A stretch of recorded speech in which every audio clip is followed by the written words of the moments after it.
여러분 안녕하세요. 좋은 아침입니다. 9월 8일 금요일, 오늘도 주님과 동행하는 하루 한 말씀으로 축복의 하루 보내시기 바랍니다. 오늘 우리에게 주신 말씀은요, 사도행전 14장입니다. 8절부터 19절까지 말씀, 긴 구절이네요. 제가 봉독해 올리도록 하겠습니다. 루스드라에 발을 쓰지 못하는 한 사람이 앉아 있는데 나면서 걷지 못하게 되어 걸어본 적이 없는 자라. 바울이 말하는 것을 듣거늘 바울이 주목하여 구원받을 만한 믿음이 그에게 있는 것을 보고 큰 소리로 이르되 네 발로 바로 일어서라 하니 그 사람이 일어나 걷는지라. 무리가 바울이 한 일을 보고 루가오디아 방언으로 소리질러 이르되 신들이 사람의 형상으로 우리 가운데 내려오셨다 하여 바나바는 제우스라 하고 바울은 그 중에 말하는 자이므로 헤르메스라 하더라. 시위에 제우스 신당의 제사장이 소와 화환들을 가지고 대문 앞에 와서 무리와 함께 제사하고자 하니 두 사도 바나바와 바울이 듣고 옷을 찢고 무리 가운데 뛰어들어가서 소리질러 이르되 여러분이 어찌하여 이러한 일을 하느냐. 우리도 여러분과 같은 성정을 지닌 사람이라. 여러분에게 복음을 전하는 것은 이런 헛된 일을 버리고 천지와 바다와 그 가운데 만물을 지으시고 살아계신 하나님께로 돌아오게 함이라. 하나님이 지나간 세대에는 모든 민족으로 자기들의 길들을 가게 방임하셨으나 그러나 자기를 증언하지 아니하신 것이 아니니 곧 여러분에게 하늘로부터 비를 내리시며 결시기를 주시는 선한 일을 하사 음식과 기쁨으로 여러분의 마음에 만족하게 하셨느니라 하고 이렇게 말하여 겨우 무리를 말려 자기들에게 제사를 못하게 하니라. 유대인들이 안디옥과 이고니온에서 와서 무리를 충동하니 그들이 돌로 바울을 쳐서 죽은 줄 알고 시외로 끌어내치니라.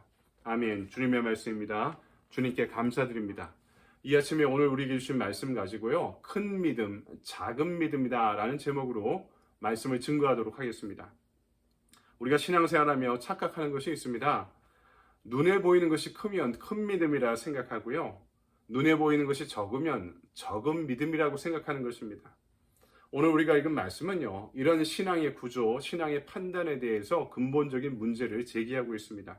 눈에 보이는 능력과 기적, 큰 것을 소유하려고 하는 마음이 오히려 작은 믿음이다.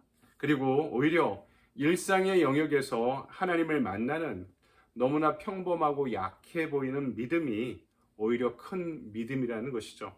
오늘 본문을 보면 제1차 선교 여행을 정리해 가던 중에 바나바와 바울이 루스드라라는 선교지에 방문하며 일어난 일을 기록해 놓고 있습니다.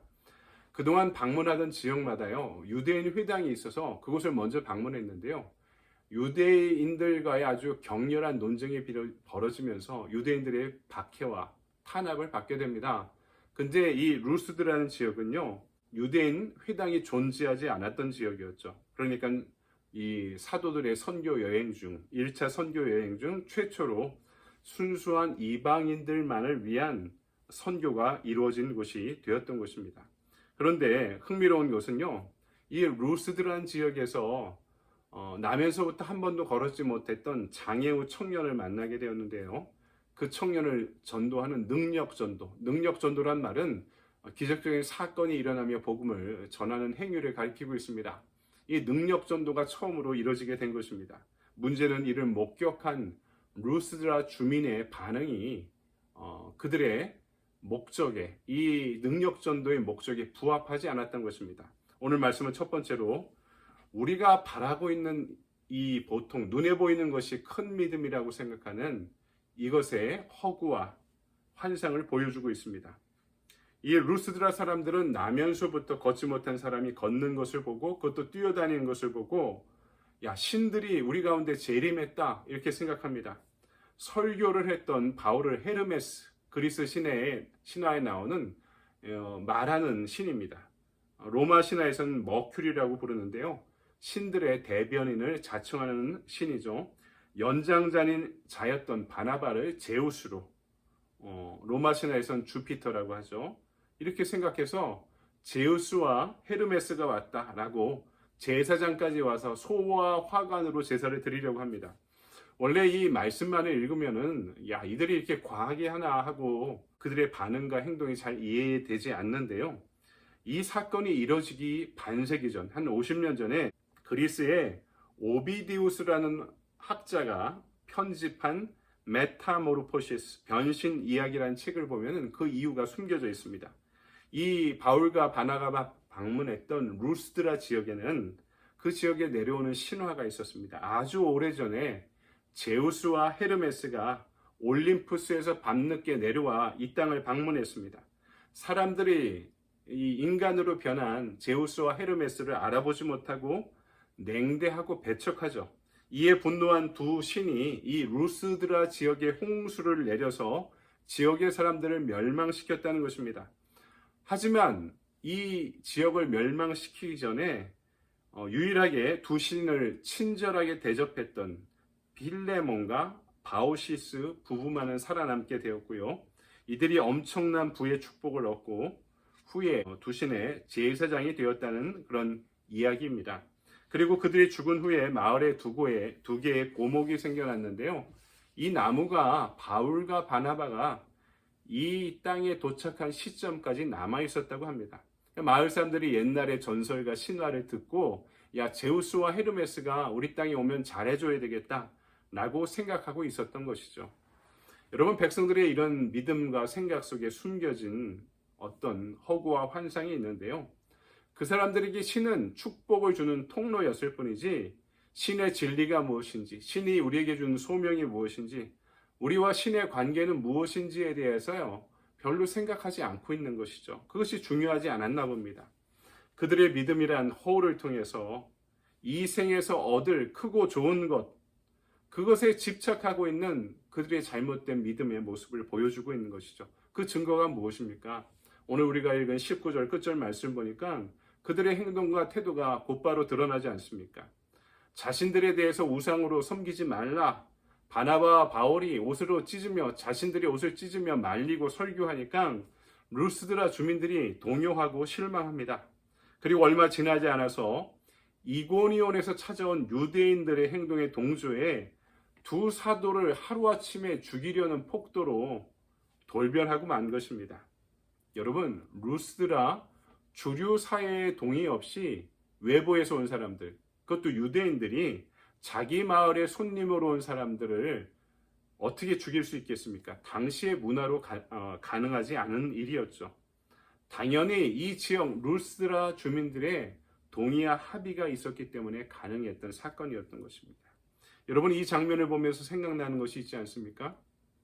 바로 예루살렘에 입성한 예수님을 호산나 다윗의 자손이요, 종려나무 가지를 흔들고 옷을 흔들면서 자신의 겉옷을 벗어 카페트로 삼으면서 예수님을 환대하던 이스라엘 사람들이 며칠 지나지 않아 예수님을 십자가에 못 박으라고 외치던 사람들로 돌변했던 신약의 장면이 저는 오버랩됩니다.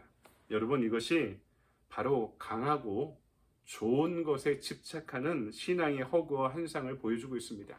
그것이 하나님의 뜻에 합당한 것이냐, 아니면 나의 뜻에 합당한 것이냐, 그것이 하나님이 원하는 것이냐, 나의 욕망이냐 하는 것을 구분하지 못하는 것이죠. 눈에 보이는 큰 것이 여러분 갖고 싶다면 그것이 내 욕망을 투영시킨 것이 아닌지, 아니면 진정 하나님이 우리에게 원하시는 것인지를 여러분 분별할 줄 알아야 하는 것이죠. 두 번째, 오늘 말씀은 반면에 이 두 명의 사도가 일상 속에서 하나님을 섬기는 믿음이 무엇인지를 우리에게 알려주고 있다는 것입니다. 오늘 백성들의 반응에 당황하고 또 분노하며 항변하는 두 사도들의 설교 가운데 성경이 이야기하는, 우리가 원하는 것이 아니라 성경이 말씀하고 있는 큰 믿음이 무엇인지를 이야기해주고 있습니다. 오늘 사도들이 말하고 있는 하나님의 임재의 증거는요, 병을 고치는 초자연적인 현상에 있는 것이 아닙니다. 오히려 일상 속에서 하나님의 살아계심과 하나님의 임재를 발견하는 믿음입니다.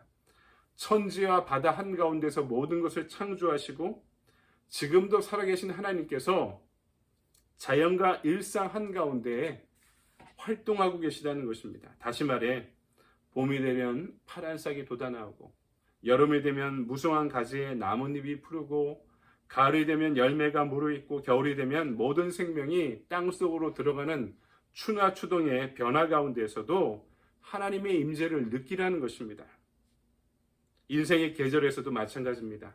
아이가 태어나 자라며 얻게 되는 희망과 절망 가운데, 사람들이 나이 들어가며 경험하는 죽음과 탄생 가운데도 여전히 살아계시는 하나님의 섭리를 발견할 수 있는 눈을 지니라는 것이죠. 그것이 살아있는 믿음, 큰 믿음이라는 것입니다. 눈에 보이는 기적과 초자연적인 능력을 통해 하나님을 만나려는 것이, 그것에만 하나님이 있다고 여기는 것이 작은 믿음이고 왜곡된 믿음이라는 것입니다. 정말이지 거듭난 사람들의 눈에는 어느 것 하나 주님의 손길이 아닌 것이 없는 것입니다. 오늘 주님은 그렇게 세미한 음성으로 우리에게 찾아와 말씀하고 계십니다. 여러분, 진정한 기적은요, 자연의 법칙을 뛰어넘는 그 어떤 것이 아닙니다. 죽을 수밖에 없는 열등감 덩어리인 나 같은 존재도 하나님께서 십자가에 달려 돌아가시면서까지 사랑하고 받아주신 사건입니다. 그러면서 내 인생을 얼마짜리 인생이요? 예수님짜리 인생, 그분의 모든 것을 주어 구원하시고 살리셨기 때문에 내 인생을 예수님짜리 인생으로 변화시킨 구원의 사건입니다. 사단의 자녀로 살아가던 내가 오늘도 하나님을 예배하며 하나님의 자녀로 살아가게 만드신 사건입니다. 아무 배경도 없던 내가 그분의 무한한 능력을 상속받은 그분의 자녀가 되었다는 사실입니다. 여러분, 그것이 기적이고 그것을 믿는 것이 큰 믿음이라는 것이죠. 오늘 하루도 내 눈에 보이는 큰 것이 주어져야 하나님이 살아계신 것이라 여기지 말고 일상의 모든 영역에서 나와 동행하시는 하나님을 깊이 만나고 체험하고 발견하고 동행할 수 있는 저와 여러분의 축복된 하루가 되기를 주님의 이름으로 간절히 축원드립니다. 아멘. 적용의 질문입니다. 하나님께 영광 돌려야 할 것을 내 것으로 알아 우쭐했던 적이 있지 않았습니까? 오늘 하루 일상의 영역에서 하나님과 동행하며 겸손히 하나님께 영광을 돌리기 위해 무엇을 실천하겠습니까? 눈에 보이는 큰 것이 아니라 일상의 영역에서 하나님을 만나고 체험하면 큰 믿음을 어떻게 체험할 거냐? 이 적용의 질문이 묻고 있는 거죠. 제가 제시하는 액션 플랜입니다. 오늘 하루 한 말씀 큐티 진행하기. 이게 뭐 대단한 것이냐 물을 수 있어도요. 여러분 하루 한 말씀 듣는 것에 만족하지 마시고요. 큐티 질문을 더보기란에 함께 두었으니까요. 질문에 대한 답을 찾으시면서 여러분 말씀을 깊이 묵상하며 오늘 하루도 이 말씀 가운데 미세한 음성으로 나에게 말씀하시고 동행하시는 하나님을 발견할 수 있는 저와 여러분의 좋은 하루 되시기 바랍니다. 감사합니다.